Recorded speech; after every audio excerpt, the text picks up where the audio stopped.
Hello hello सबको मेरा नमस्कार। तो आज इस वीडियो में मैं शुभ्रजीत चक्रवर्ती आप सबके सामने पेश करने जा रहा हूँ एक मलयालम सिनेमा का रिव्यू, और उस सिनेमा का नाम है नारीवेट्टा, जो कि इसी साल 23 मई को रिलीज़ हुआ।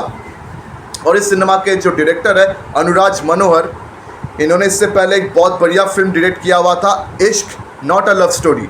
2019 साल में वो फिल्म रिलीज़ हुई थी, बहुत बढ़िया फिल्म था, पर्सनली मेरा देखा हुआ है। और जहाँ तक मेरा गेस वर्क है, ये फिल्म शायद अमेज़ॉन प्राइम वीडियो में अवेलेबल है, तो आप उस फिल्म को ज़रूर चेकआउट करें। और एक्चुअली मैं श्योर नहीं हूँ कि कौन सी OTT में अवेलेबल है, फिर भी मेरा primary guess Amazon Prime Video ही है। खैर छोड़िए, तो उस फिल्म को अगर आपने देखा हो तो मुझे ज़रूर आके कमेंट सेक्शन में बताएं, अगर नहीं देखा तो उसे ढूंढिए और ज़रूर देखिए। तो अब आता है नारीवेट्टा में। तो नारीवेट्टा की लीड कास्ट में है टोविनो थॉमस, साथ में है सूरज वेंजलमुथु, चेरन और भी कई अभिनेता अभिनेत्रियाँ इस फिल्म में मौजूद है। तो इस फिल्म का जो कहानी है वो रियल लाइफ इंसिडेंट के ऊपर बेस्ड है, और वो रियल लाइफ इंसिडेंट का नाम है 2003 मुतंगा इंसिडेंट। 2003 साल में एक बहुत बड़ा वायलेंट हादसा हुआ था, एक बहुत बड़ा जंग हुआ था। तो केरला के वायनाड में एक गांव है मुतंगा नाम से। तो उस गांव के कुछ ट्राइबल आदिवासी, मतलब कुछ आदिवासी गांव वालों, उनके साथ पुलिस का बहुत ज़ोरों का झमेला झड़प, मतलब सिर्फ झमेला झड़प नहीं, बहुत ज़ोरों का मतलब संग्राम हुआ था, युद्ध हुआ था, घमासान हुआ था, बहुत ही वायलेंस के साथ। पुलिस ने इस केस को बहुत ही वायलेंस और बहुत ब्रूटली डील किया था, और ये केस जो है बहुत ही कंट्रोवर्शियल केस है, ठीक है। इसी केस पर आधारित है इस फिल्म का कहानी। तो अब आते हैं इस फिल्म के प्लॉट में। तो एक बंदा है वर्गेस नाम का, जो गरीब घर का है, बाप तो है नहीं, बस माँ है। तो ये लड़का जो है 28 साल का, अभी तक कुछ करता नहीं है, इधर उधर सरकारी नौकरी के लिए इम्तिहान देता फिरता है।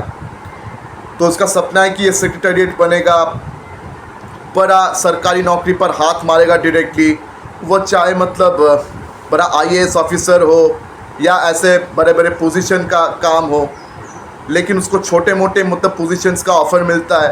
तो काफ़ी सालों से तो वो इन ऑफ़र्स को रिजेक्ट करता जा रहा है, लेकिन उसकी माँ जो है परेशान होती जा रही है, क्योंकि गरीबी जो है उनका बढ़ता जा रहा है, दबाव भी बढ़ता जा रहा है। ऊपर से टोविनो थॉमस का एक आशिक है, एक लवर है उनका, उस लड़की का बाप भी अब ज़ोरों से प्रेशर डाल रहा है। तो हर तरफ प्रेशर सहने के बाद टोविनो थॉमस यानी वर्गेस ने अल्टीमेटली एक कांस्टेबल का जॉब एक्सेप्ट कर लिया, जॉब ऑफर उसने एक्सेप्ट कर लिया। लेकिन इस बंदे को ये बात नहीं मालूम था कि कांस्टेबल बनने के बाद से, कांस्टेबल की ट्रेनिंग चालू होने के बाद से उसका ज़िंदगी जो है पूरी तरीके से बदलने वाला था।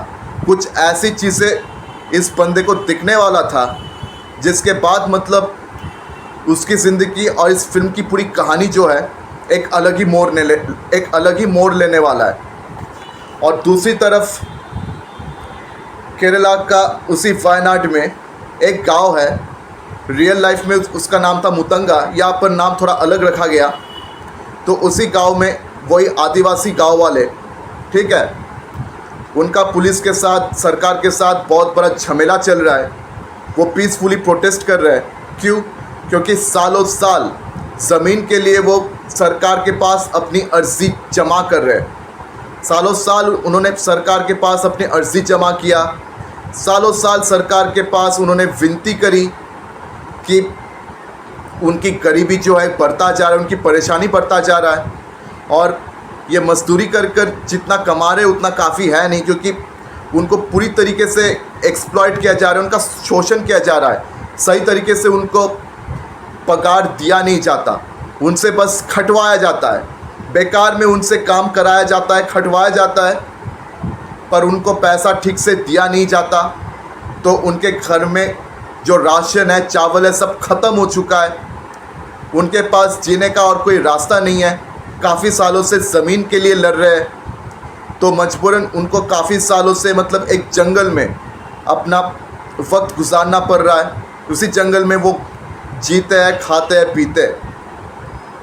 अचानक उन्होंने उस जंगल में मतलब प्रोटेस्ट शुरू कर दिया है। ऊपर से सरकार का बहुत बड़ा प्लान है इस जंगल को लेकर, सरकार का एक बहुत बड़ा प्लान है। सरकार के साथ उनका मतलब झमेला चालू हो गया, सरकार परेशान हो रहा है, ये लोग प्रेशर डाले जा रहे हैं सरकार पर, सरकार उनको आश्वासन दिया जा रहा है, लेकिन ये गांव वाले सिर्फ एक ही शर्त पर अपना ये झमेला ख़त्म करना चाहते हैं कि उनका इच्छा जल्द से जल्द पूरी की जाए, वरना वो अपना ये संग्राम ख़त्म नहीं करेंगे।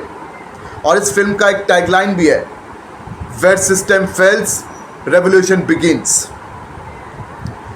पुलिस, प्रशासन, सरकार कोई भी इन आदिवासियों का बात मानने को तैयार नहीं है, तो ये आदिवासी क्रांति पर उतर आए और उसी क्रांति को कंट्रोल करने के लिए सरकार ने एक पुलिस स्क्वाड को भेजा है, एक बड़ा पुलिस स्क्वाड को भेजा, और इसी स्क्वाड में वेरी कोइंसिडेंटली वर्गीस यानी टोविनो थॉमस को इंक्लूड किया गया।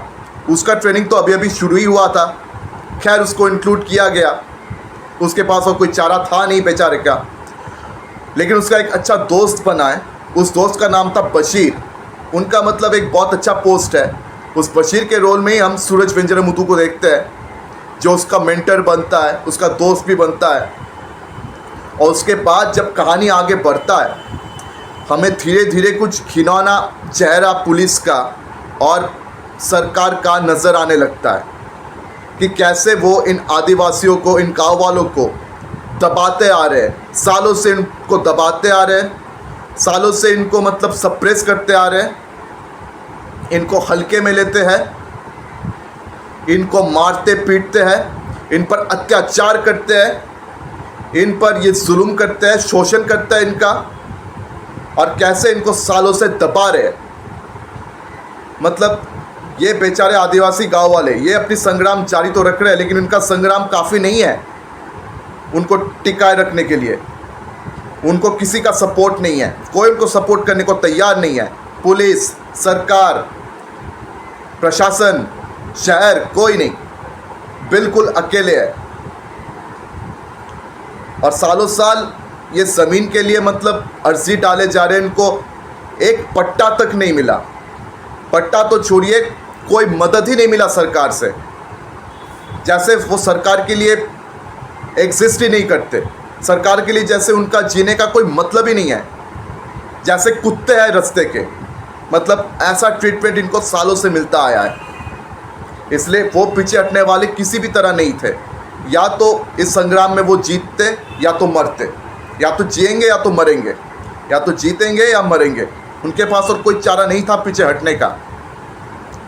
तो यहाँ पर भी हमें एक बहुत बड़ा घमासान देखने को मिलता है, बहुत ही ब्रूटल वायलेंट घमासान, ब्रूटल वायलेंट एक मतलब युद्ध कह सकते हैं पुलिस के साथ, वो देखने को मिलता है। और यहाँ पुलिस किस तरह से मतलब भक्षक बनता है, पुलिस का गंदा राजनीति, पुलिस का जुल्म, पुलिस का घिनौना चेहरा, वो सामने देखने को मिलता है।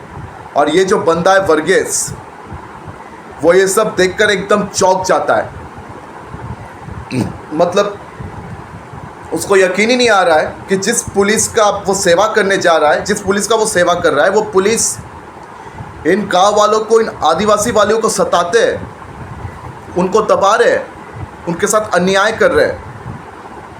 अब उसके लिए तो ये तय करना मुश्किल हो गया है कि अब वो पुलिस के साथ रहे या इन आदिवासियों के साथ रहे। मतलब वो तो मामूली सा कांस्टेबल है, उसका अधिकारी क्या है, उसके पास कोई क्षमता तो है नहीं, तो मजबूर लड़का है बेचारा। तो उसके बाद इस कहानी में और जो कुछ भी होता है या नहीं होता है, अगर आपको जानना है तो आपको ये फिल्म देखनी पड़ेगी। तो मैं तो कहता हूँ कि आप लोग इस फिल्म को देखना बिल्कुल भी ना भूलें, आपको देखना ज़रूर चाहिए। बहुत ही इंटेंस, बहुत ही ब्रूटल वायलेंट फिल्म है, बहुत ही इंटेंस और ब्रूटल सिनेमा है। ऐसा इंटेंस एक्शन क्राइम ड्रामा हमें बार बार देखने को मिलता नहीं, पर आपको ज़रूर देखना चाहिए कि गरीबों पर खास करके आदिवासियों पर किस तरह से शोषण होता जा रहा है, किस तरह से उनके साथ नाइंसाफ़ी होता जा रहा है, किस तरह से उनको दबाया जाता है, उनके साथ किस तरह से अन्याय होता है, ये चीज़ें इस फिल्म में बहुत ही बढ़िया तरीके से दिखाया गया है। और रियल लाइफ मतलब मुतंगा इंसिडेंट में जो कुछ भी हुआ है, मतलब उसी चीज़ को या डायरेक्टर साहब ने अपने तरीके से दिखाया है। चाहे फिक्शनली हो, लेकिन वो भी बहुत घिनौना है, बहुत ब्रूटल है और एकदम दिल दहला देने वाला है। सॉरी, मतलब मेरा हिंदी थोड़ा सा कमज़ोर है, इसके लिए माफ़ करिए। खैर जो भी हो, तो ऐसा दिल दहला देने वाला घटना है ये, जहाँ पर हम ऐसी घिनौना चेहरा और ऐसी घिनौना चीज़ें हम बार बार होते हुए देखते हैं। तो खैर मेरा हिंदी मतलब थोड़ा गड़बड़ा जाता है कभी कभी, उसके लिए माफ़ करिएगा। और थोड़ा सा मतलब स्टैमरिंग का प्रॉब्लम भी आप सबको तो मालूम ही है, तो खैर उसके लिए आप सबसे मैं माफ़ी मांगता हूँ। तो जो मैंने कहा कि आप इस फिल्म को देखना बिल्कुल भी मत भूलिए। अगर आप सच में सिनेमा लवर हो तो आपको ये फिल्म देखना ही पड़ेगा, देखना चाहिए बॉस।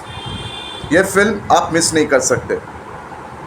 तो आप लोगों में से जिन्होंने इस फिल्म को देखा है, मुझे कमेंट सेक्शन में आकर ज़रूर बताएं कि आपको ये फिल्म कैसी लगी। और आप लोगों ने अभी तक देखा नहीं है तो पहले रिकमेंड कर चुका हूँ। और हाँ, इस फिल्म का ऐसा कोई एस्पेक्ट नहीं है जो नेगेटिव हो।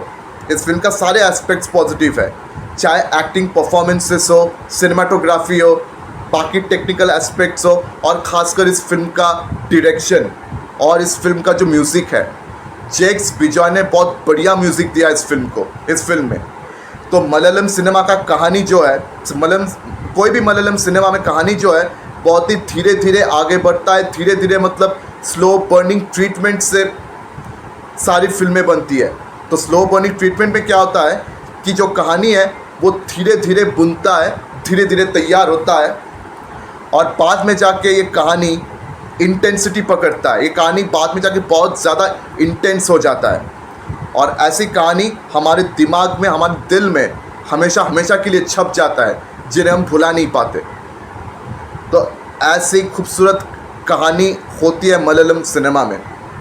उनके पास बॉलीवुड जैसा बजट है नहीं, ठीक है, दूर दूर तक उनके पास ज़्यादा बजट नहीं है। तमिल और तेलुगु सिनेमा से भी उनका बजट बहुत ही कम है, और पैन इंडियन सिनेमा में, पैन इंडियन मार्केट में उनका इतना रीच है नहीं, पर फिर भी बहुत बढ़िया फिल्में वो बनाते हैं। और उनकी फिल्मों की जो कहानी है बहुत बढ़िया तरीके से लिखा जाता है, बढ़िया तरीके से बुना जाता है। और मलयालम सिनेमा, मलयालम इंडस्ट्री इस बात को बार बार साबित करते रहते हैं। टोविनो थॉमस वो ऑलरेडी बॉलीवुड इंडस्ट्री के बहुत बड़े सुपरस्टार है, बहुत बड़े स्टार कहलाते हैं, लेकिन इस फिल्म का बजट जो है वो बहुत ज़्यादा नहीं है, बहुत ही कम बजट पे बनी है ये फिल्म। उसके बावजूद इसके टेक्निकल एस्पेक्ट्स, इसका डायरेक्शन, एक्टिंग परफॉर्मेंसेस, इस फिल्म के गाने, इस फिल्म की सिनेमाटोग्राफी, मतलब कोई भी ऐसा एस्पेक्ट नहीं छोड़ा जो कि ख़राब हो। सारे एस्पेक्ट्स बढ़िया लगते हैं बॉस, सारे एस्पेक्ट्स बढ़िया है। और इस फिल्म का जो गाने हैं ना वो भी बहुत बढ़िया है। तो जैसे कहानी उनका धीरे धीरे आगे बढ़ता है, वैसे गाने जो है वो भी थोड़ा स्लो है। मतलब ऐसे फास्ट पार्टी वाला गाना आप किसी मलयालम सिनेमा से एक्सपेक्ट कर नहीं सकते। लेकिन जो धीमा गाना होता है ना वो भी बहुत ही मीठा गाना होता है, बहुत ही मेलोडियस होता है, बहुत स्वीट होता है, जो आपके कानों में गूंजता रहेगा, बहुत ही मीठा लगेगा। और वो गाने भी बहुत बढ़िया लगता है सुनने में। खासकर इस फिल्म का मतलब थीम सॉन्ग और इस फिल्म का बीजीएम भी जो है बहुत बढ़िया है। जेक्स बिजॉय ने बहुत बढ़िया काम किया एज ए म्यूज़िक डायरेक्टर। तो बॉस ये फिल्म तो यादगार है, एक यादगार फिल्म है। तो इस फिल्म को बॉस आप ज़रूर देखिएगा, और कुछ कहना बाकी है नहीं। तो मेरी वीडियो अगर आप सबको पसंद आई हो तो लाइक करें, ज़्यादा से ज़्यादा मेरी वीडियो को शेयर करें, और हाँ, मेरे चैनल को सब्सक्राइब करना आप बिल्कुल भी ना भूलिएगा। तो आज आप सबसे विदा लेता हूँ, फिर मुलाकात होगी अगले वीडियो में। धन्यवाद।